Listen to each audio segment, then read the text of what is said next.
मी अलका सुभाष भालेराव. मी ओझरला असते.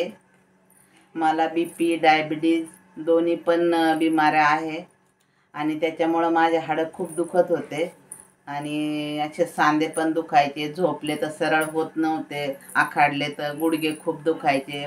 उठायला बसायला खूप त्रास व्हायचा आणि मला असं झोपले तर खाली झोपले तर उठून उभा राहता येत नव्हतं आणि मला खूप तकलीफ व्हायची.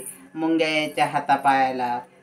तर मला ज्योती देशमुख यांनी मला हे प्रोडक्ट सुचवलं आणि ते प्रोडक्ट मला दिलं आणि मी ते 15 दिवसामध्ये मला त्याचा फरक जाणू लागला आणि खूप मला फरक पडला. मी आता मूठ झाकू शकत नव्हते तर मी आता मुठी झाकते. पायाचे बोट माझे असे खांदे दुखायचे, हे मुंग्या यायच्या, त्या मुंग्या बऱ्या वाटल्या मला आणि गुडघे दुखायचे बरे झाले आणि मला म्हणजे खूपच बरं वाटलं. मला फ्रेश वाटलं आणि मला असे एकदमच थकवा जाणवायचा, तो थकवा एकदम बरा वाटला आणि मी खूप खूप धन्यवाद देते VR मोर कंपनीला की मला हे प्रोडक्ट सुचवल्याबद्दल.